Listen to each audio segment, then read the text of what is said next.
शुभ प्रभात दोस्तों।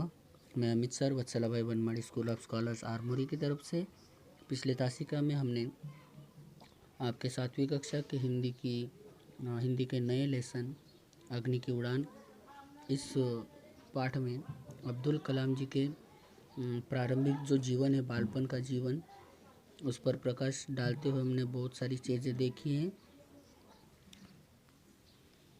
वो कहते हैं कि मेरे जो बहनोई हैं वो जलालुद्दीन मुझसे कम से कम 15 साल बड़े थे और मुझे वो आज़ाद कहकर पुकारते थे।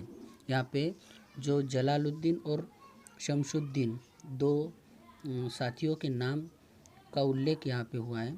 उसमें से जलालुद्दीन जो है वो कलाम जी के बहनोई थे, यानी बहन के पति, जो उनसे 15 साल बड़े थे और वो उन कलाम जी को प्यार से आज़ाद कहकर पुकारते थे। वो दोनों रोज़ाना शाम को दूर तक घूमने जाया करते थे, वो उनकी आदत हो चुकी थी। और जिस गली में मस्जिद है उस मस्जिद वाली गली से वो निकलते हुए सीधे समुद्र के रेतीले तट पर, जहाँ पे बहुत सारी रेत है, उस वहाँ तक वो चले जाते थे, यानी समुद्र किनारे पहुँच जाते थे। और सुबह हमेशा कलाम जी और जलालुद्दीन जी, इनके बीच हमेशा आध्यात्मिक विषयों पर बातें हुआ करती थी।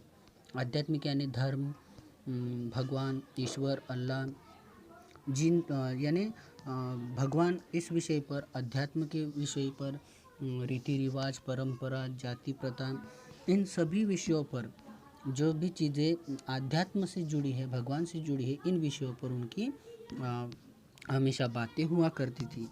रास्ते में उनका पहला पड़ाव, जब वो मस्जिद वाली गली से निकलते थे अपने घर से, उसका पहला पड़ाव जो था वो शिव मंदिर के पास था। यानी सबसे पहले उनको शिव मंदिर रास्ते में पड़ता था।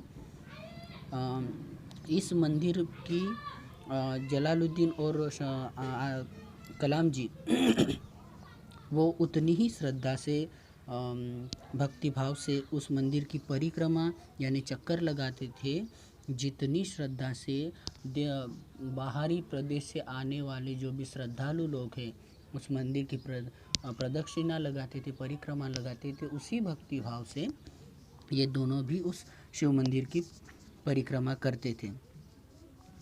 ठीक है। अभी इस परिक्रमा के बाद, ये मंदिर के चक्कर लगाने के बाद, वो दोनों अपने शरीर को बहुत ही ऊर्जावान, प्रसन्न महसूस करते थे। उनके अंदर एक अलग ही एनर्जी, अलग ही ऊर्जा वो महसूस करते थे।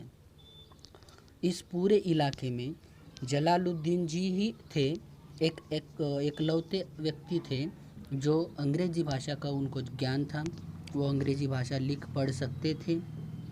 जलालुद्दीन हमेशा आज़ाद जी को शिक्षित व्यक्तियों की, यानी पुराने ज़माने में जो भी महान व्यक्ति शिक्षा हासिल करके महान पद पर पद उन्होंने हासिल किया, ऐसे व्यक्तियों की वैज्ञानिक खोजों की, यानी साइंटिफिक रिसर्च की, उस ज़माने के जो साहित्य हैं, समकालीन साहित्य यानी उस ज़माने के जो साहित्य हैं, साथ ही साथ चिकित्सा विज्ञान यानी मेडिकल साइंस, इन विषय की उपलब्धियों, यानी इन विषयों में जो तरक्की हुई है, प्रगति हुई है, इनके बारे में बताया करते थे। यानी जलालुद्दीन जी हमेशा किसकी बातें करते थे कलाम जी के साथ?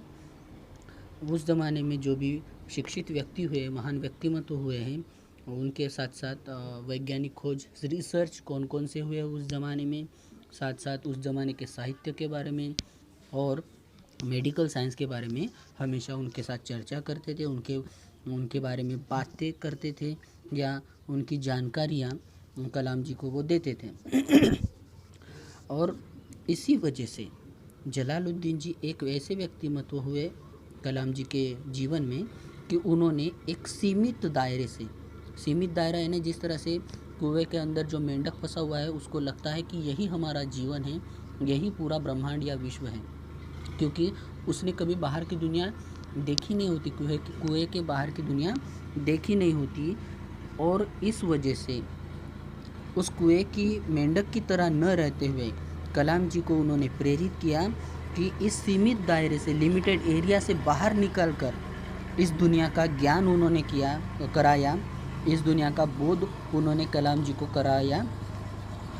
दूसरे जिस व्यक्ति का कलाम जी के जीवन पर एक गहरा असर हुआ, उसका भी नाम हमने ऊपर देखा, वो थे शमशुद्दीन। तो ये दूसरे व्यक्ति थे जिनका असर कलाम जी के बचपन पर पड़ा, और वो कलाम जी के चचेरे भाई थे, यानी चाचा के लड़के थे शमशुद्दीन।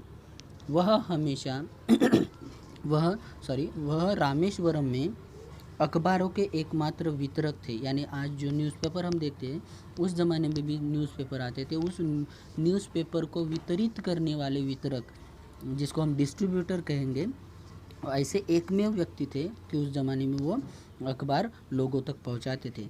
अखबार रामेश्वरम स्टेशन पर सुबह की ट्रेन से पहुंचते थे, जो पामबन से आती थी।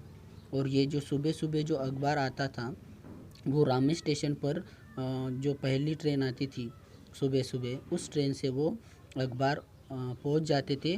वो अखबार कहाँ से निकलते थे? पामबन इस इलाके से निकलते थे। इसके आगे का पोर्शन हम अगली तासिका में देखेंगे। धन्यवाद।